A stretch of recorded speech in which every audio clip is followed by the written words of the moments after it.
नमस्ते। कक्षा 8 प्रश्न संख्या 125 हिंदी साहित्य। एन फ्रैंक की डायरी। शनिवार 20 जून 1942। प्यारी किटी, आखिर ये क्या था जिसने मुझे डायरी लिखने के लिए प्रेरित किया? दरअसल मेरा कोई दोस्त नहीं है। हालांकि कोई भी विश्वास नहीं करेगा कि 13 साल की एक लड़की दुनिया में बिल्कुल अकेली है। सच तो यह है कि मैं अकेली हूँ भी नहीं। मेरे बहुत प्यारे माता पिता हैं, 16 साल की एक बहन है और कम से कम 30 ऐसे लोग होते हैं जिन्हें मैं अपना कह सकती हूँ। हमारी जिंदगी चिंताओं से परे नहीं थी। इसका वजह यह थी कि हमारे नाते रिश्तेदार जर्मनी में हिटलर के यहाँ यहूदी विरोधी कानून के शिकंजे में यातनाएं झेल रहे थे। 1938 के बड़े पैमाने के हत्याकांड के बाद मेरे दो मामा जर्मनी से भागकर सुरक्षित शरण की तलाश में उत्तरी अमेरिका चले गए। नानी हमारे पास रहने के लिए चली आई थी। तब वह 73 साल की थी। 1940 के बाद अच्छे दिन दूर दूर और दुर्लभ होते चले गए। पहले तो लड़ाई छिड़ी, फिर आत्मसमर्पण और फिर जर्मनों का आना। यहूदियों के लिए तभी से संकट की शुरुआत थी। एक के बाद एक यहूदी विरोधी आदेशों ने हमारी आज़ादी को बुरी तरह छिन्न भिन्न कर दी। यहूदियों को हर वक्त एक पीला सितारा टाँके रहना होता था। यहूदियों को अपनी साइकिल जमा करनी पड़ती थी। ट्रामों पर चढ़ने की मनाही थी। खुद की कार तक में चलने की मनाही थी। शॉपिंग दोपहर 3 से 5 बजे के बीच में ही कर सकते थे। यहूदी नाइयों की दुकानों या ब्यूटी सैलूनों में ही जा सकते थे।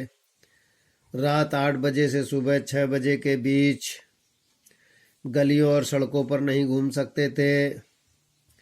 नाटक, सिनेमा, किसी भी तरह के मनोरंजन के लिए नहीं जा सकते थे। तरणताल, टेनिस कोर्ट या किसी मैदान का उपयोग नहीं कर सकते थे। नाव नहीं खेल सकते थे। खेल कूद में हिस्सा नहीं ले सकते थे। खुद के या किसी मित्र के बगीचे में रात 8 बजे के बाद बैठ नहीं सकते थे। ईसाइयों से मिलने उनके घर नहीं जा सकते थे। फिर भी जीवन चलता रहता था। गुरुवार 9 जुलाई 1942 तो आखिर हम चल पड़े। मम्मी, पापा और मैं तेज बरसात में भीगते हुए आए। हम तीनों के कंधे पर बड़े बड़े थैले और शॉपिंग बैग थे जो अल्लम गल्लम चीज़ों से ठूस ठूस कर भरे हुए थे। सुबह सुबह काम पर जाने वाले लोग हमें बड़े बेचारगी से देख रहे थे। जब हम गली में पहुंच गए तभी पापा और मम्मी ने धीरे धीरे बताना शुरू किया कि उनकी योजना क्या थी। उन्होंने तय किया था कि 16 जुलाई को हम अज्ञातवास में चले जाएंगे। अचानक मारगोट के लिए बुलावा आ जाने के कारण योजना को 10 दिन पीछे खिसकाना पड़ा था। छिपने की जगह पापा के ऑफिस की इमारत में ही थी।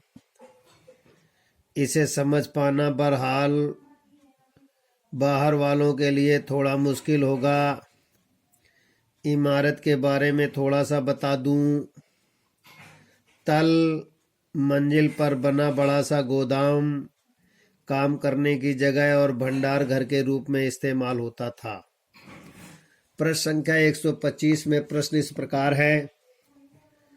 प्यारी किटी ने क्या लिखना सिखाया? प्रश्न नंबर 2 है, जर्मनी में वह कौन था जिसने लोगों को जेल में डाल रखा था? प्रश्न नंबर 3, 1938 में क्या हुआ? प्रश्न नंबर 4, नानी जी कितने साल की थी? प्रश्न नंबर 5, 1940 में क्या घटनाएं घटित हुईं? प्रश्न नंबर 6, यहूदियों को क्या क्या काम करने की मनाही थी। प्रश्न नंबर 7, सैलून पर यहूदी कहाँ जा सकते थे। प्रश्न नंबर 8, तरण ताल और टेनिस कोर्ट किसका उपयोग कौन नहीं कर सकता था। प्रश्न नंबर 9 जुलाई 1942 की क्या घटना थी। प्रश्न नंबर 16 जुलाई को अज्ञातवास में कौन गया। बालक प्रश्नोत्तर लिखेंगे और याद करेंगे।